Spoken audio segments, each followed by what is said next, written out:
7 तारीख को नोटिस आया है, 8 तारीख को मेरे बाबूजी एक्सपायर कर गए। इसी सदमे में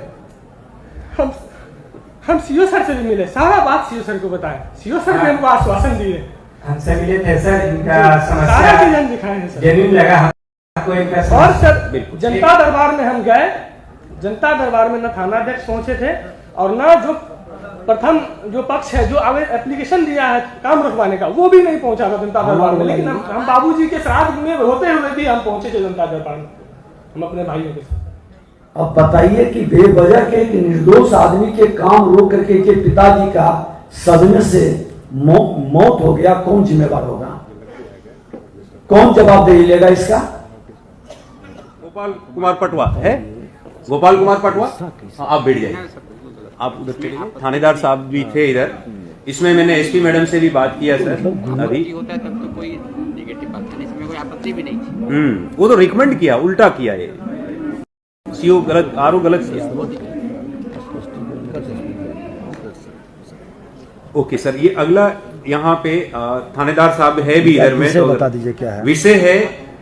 इसमें इन्होंने अपने इनके सारे जमीन के कागजात इनके नाम पे है और अमीन ने नापी भी किया, नापी बहुत अच्छे से किया, रसीद इनके पास है, सारी चीजें हैं। लेकिन इनके विपक्षी पार्टी साहिब थाने में गया और थाने ने इन पे रोक लगा दिया काम करने पे। ये थानेदार साहिब थे बीएसपी मैडम से, तो वो भी आ जाए, बता दे इधर है तो वो किस आधार पे रोके उनसे। हाँ आप बताओ, अपनी बात बताओ, माइक ये माइक ले लो। हेलो सर, इसमें क्या है, हम 29 खाता और मेरा खेसरा 338 है। मेरे बाबूजी और मेरे माताजी के नाम से ये जमीन है, उस पर हम निर्माण कार्य कर रहे थे। 30 तारीख को 15 दिन से निर्माण कार्य चल रहा था। अचानक 30 नवंबर को थानाध्यक्ष 112 नंबर का गाड़ी भेज के काम रुकवा दिए।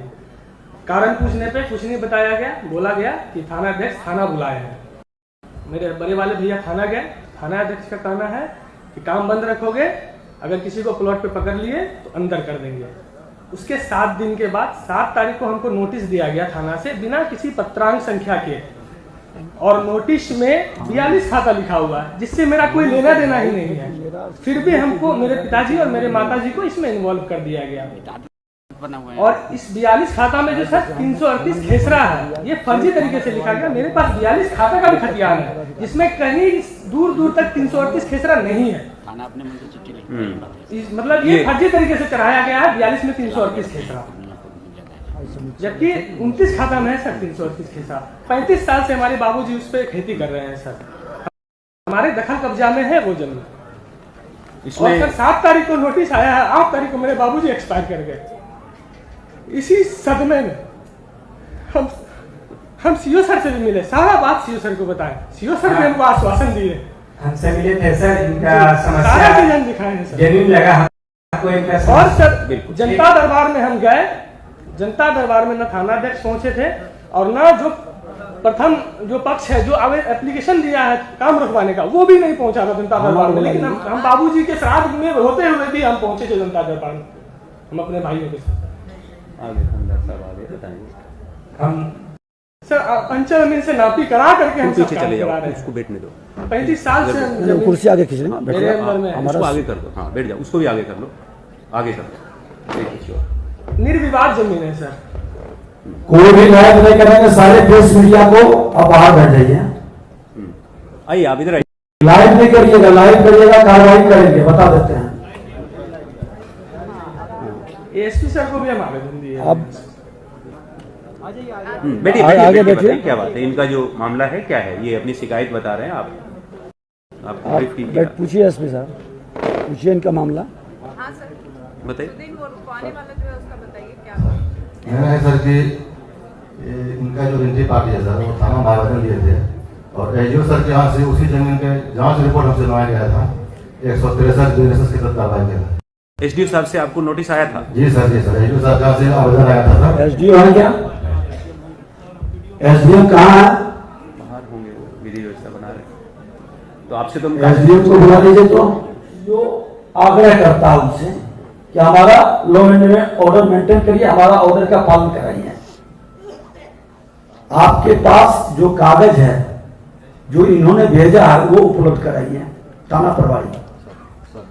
और कोई बिना लिखित आदेश के हस्तक्षेप मत करिए।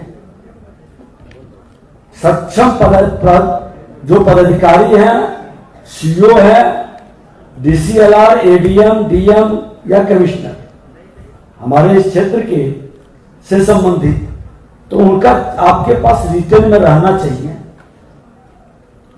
अब बताइए कि बेवजह के एक निर्दोष आदमी के काम रोक करके के पिताजी का सदमे से मौत हो गया, कौन जिम्मेवार होगा? कौन जवाबदेही लेगा इसका?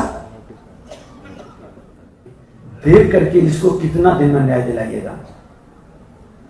सर इसमें मेरा सबसे पहला कहना है, जो आवेदन करता है उधर वो 42 खाता पे कंप्लेन कर रहा है, हम तो 29 खाता पे बैठे हुए हैं, तो हमको क्यों डिस्टर्ब किया जा रहा है? हम यही पूछना चाह रहे हैं। वो आवेदन कहाँ? मेरे पास सारा डॉक्यूमेंट है, दिया होगा सर। मेरे पास एक डॉक्यूमेंट, अपडेटेड रसीद, सब चीज है। एक मिनट, थाना में इन्होंने जांच के लिए दिया, जाकर के काम ही रोकवा दिया। आप एक बार दिखवा लीजिए, अगर जो थाना प्रभारी दोषी होंगे यहाँ के एसपी कार्रवाई करेंगे और इनके विरुद्ध हमारे विभाग भी लिखेगा। डायरेक्ट थाना किसी को परेशान करने की मानसिकता न बनाए। आज खनन विभाग के अंदर हमने यही व्यवस्था बनाया कि मेरा एमडीओ या खनन इंस्पेक्टर रहेगा, तभी गाड़ी की जांच करिएगा। डायरेक्ट हस्तक्षेप जब उन्होंने रिक्वेस्ट करे तब आप करेंगे। डायरेक्ट हस्तक्षेप कर करके आप पार्टी मत बनिए, प्रभावित मत करिए। आप इनका डीएम साहब इस मामला को डीएम साहब को भेज करके आप दिखवा कर करके 1 सप्ताह के अंदर इसका रिपोर्ट हम लोग को भेजवाइए कि इन लोग को न्याय मिला कि नहीं। सर इसमें मेरा आर्थिक क्षति भी बहुत हो रहा है, मेरा सामान सब प्लॉट पर से चोरी हो गया, उसका तो कोई भरपाई नहीं करेगा सर। आप थाना को लिख के दिए थे कि सामान हमारा चोरी हो गया? नहीं, ये तो हमने नहीं लिख के दिए तो अंतर्जामी जानेगा।